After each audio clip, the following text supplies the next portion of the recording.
YouTube, Warbles on a lot here. We are going to listen to background briefing concerning the little turd, aka the F-35 Joint Strike Fighter. 2002, Australia signed up for the Joint Strike Fighter. The idea was to replace our ageing fleet of F-111s. Now, the JSF promised 24 million lines of code, the smartest aircraft ever built. 14 years on, the plane we thought we were buying is having a few problems, big problems. For starters, that software, your 24 million lines of code, that's full of bugs. It could be vulnerable to hackers. Plus, it's not terribly fast, and it's not very agile. Not only that, eject and the helmet could take your head off. In the last few weeks, the Canadian government has decided to cut its losses and bail out of the JSF project. Even the Israeli Defence Force is having second thoughts, according to unnamed sources being reported in Middle East media. So here's a question. Why is Australia sticking with the JSF? It's a big question that many defence insiders are now asking. Sarah Dingle has this report. Hi, I'm Sarah Dingle, and have I got a deal for you, Australia? I'm going to sell you a plane which can do things you can't even fully describe. In fact, no one can, because it's just an untested idea on paper. 14 years later, and you still don't have a plane, but the price tag has more than doubled. And in fact, the cost could keep rising. At the end of the day, you'll pay whatever I ask. Finally, this unfinished plane overheats on the tarmac. To cool it down, you have to open some of its doors every 10 minutes, even when you're flying. It's not faster than other planes, and it doesn't handle well. Chinese hackers could hack your plane out of the sky. And if you weigh less than 75 kilos and you need to eject, its helmet could actually kill you. Sound good? If you still want in, you are the Australian government. And the plane is the Joint Strike Fighter, our next fleet of fighter jet and the most expensive weapons system in world history. 14 years and billions of dollars ago, in our haste to throw money at a paper plane, Australia abandoned due process. Air Commodore Gary Bates. Basically, the rule book was being rewritten in parallel to the decisions being made, and the acquisition process became defunct. Australia is hanging the air defence of our country on the Joint Strike Fighter, billed as an advanced, stealth, agile fighter with cutting-edge software. The jet is still under development at the factory of global aerospace company Lockheed Martin in Fort Worth, Texas. We've committed to 72 JSFs, and the recent white paper hinted we could buy more next decade. Now, the man who had to sign off on the testing and evaluation for the Joint Strike Fighter for Australia, Dr. Keith Joyner, has spoken exclusively to Background Briefing. He wants the whole JSF project brought to a screeching halt. So we need to get a little bit of spine back here and stand up to the company. The Senate should put a dirty great big stop work order on any sign-up to any production aircraft that we've not already committed to. He's told Background Briefing that despite years of increasingly disturbing test reports coming out of the US, Australia's apparently unconcerned. The test reports that we receive, my understanding is that they're not formally put through our test agencies for comment or feedback. When it comes to the Joint Strike Fighter program, we are either rich optimists or we are fools. Absolutely. The US is buying thousands of these jets, but they're now so over budget the US may not be able to afford all of the jets it wants, and that poses a threat to the Air Force of our most important ally. In his first Australian interview, the head of the JSF program at the Supreme US Auditing Office reporting to Congress, Mike Sullivan, outlined his concerns to Background Briefing. If they don't get the capability that they wanted to get, either in terms of quantity or technical capability, they have to find some other way. They have to change the way they train, or they have to buy other material, or they have to look at their doctrine and go through other threat scenarios again.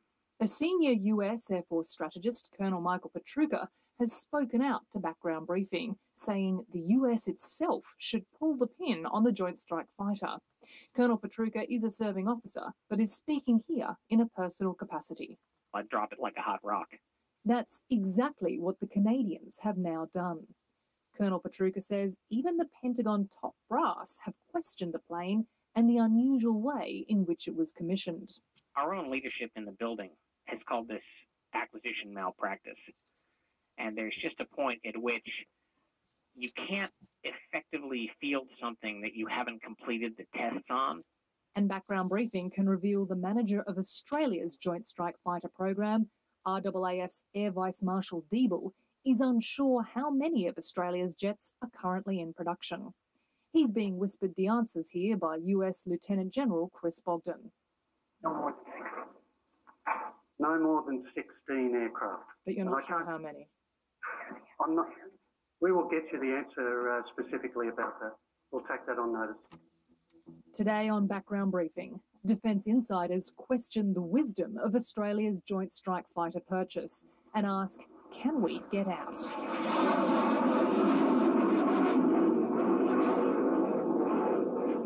It's a sunny day at the Royal Australian Air Force Base in Williamtown, New South Wales. So what were they? They're the trainers, those ones. They're trainers, two-seat trainers, single engine. Hornets are a little bit noisier. Les Bowden is a plane spotter. He's a military buff from way back, and he says he could die waiting for Australia's Joint Strike Fighter. When do you think they will arrive? 2018, they say. They say. We'll wait and see. You've been waiting a while already? Oh, yeah. I can't wait long enough. I've got to live long enough. The Joint Strike Fighter, or JSF, was supposed to be here in 2012. $1.5 billion has been sunk into improvements at RAAF bases to prepare for its arrival. Around this area now is the runway extension going northeast.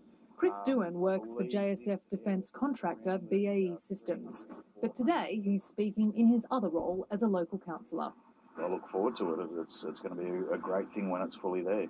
Does it bother you we don't know how much it is? Yeah, that's an issue. Yeah, that is an issue. No one likes not knowing what they're going to pay for, but considering it's for the protection of our country, it's a great investment in the future of Australia and the defence of our country. What we're talking about is the biggest, most expensive joint defence build in the world, involving 8 partner nations. Australia's jets were originally estimated at $40 million US each, which the government says has now escalated to $90 million US. But at this stage, Australia is spending a total of almost $18 billion Australian on its Joint Strike Fighter program. That's more than $200 million per plane.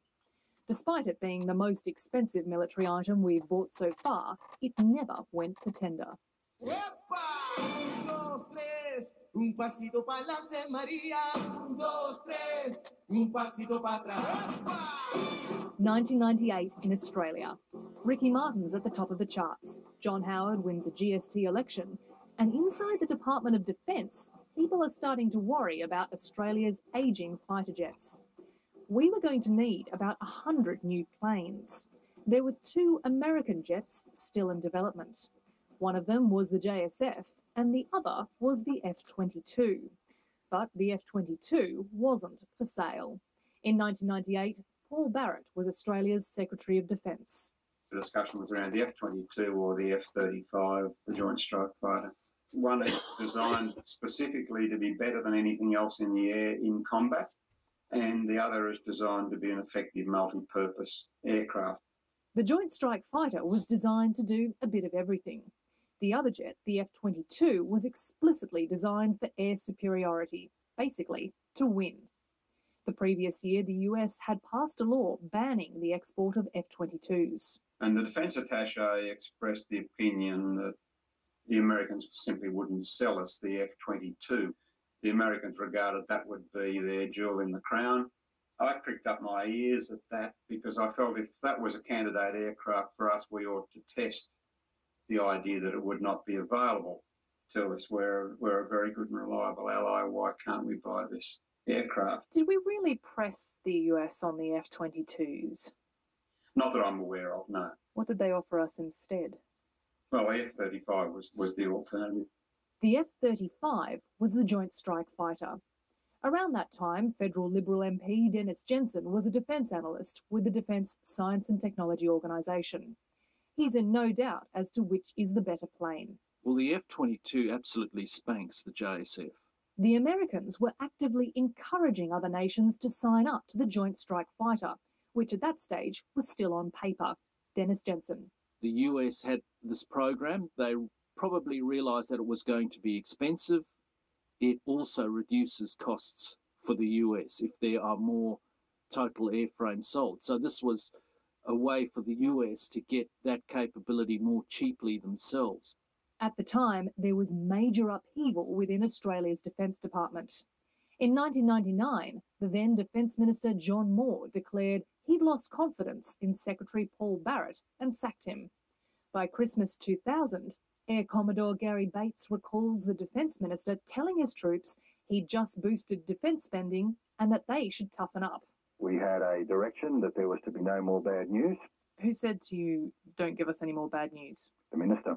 It was to a gathering of all the star-ranked officers of defence in Parliament House.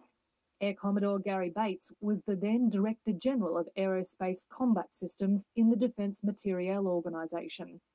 A defence white paper had just been released. In fact, I remember his words, I've given you everything you've asked for. Just get on with the job and don't give me any more bad news. Air Commodore Bates says there were immediate consequences. To my mind, and this is my judgment, that's when frank and fearless advice went out the window. Background Briefing contacted John Moore, who said he had no recollection of saying this and it was an outrageous claim. John Moore added that, as Defence Minister, he shut down Defence's Acquisition Department because they had no management skills whatsoever.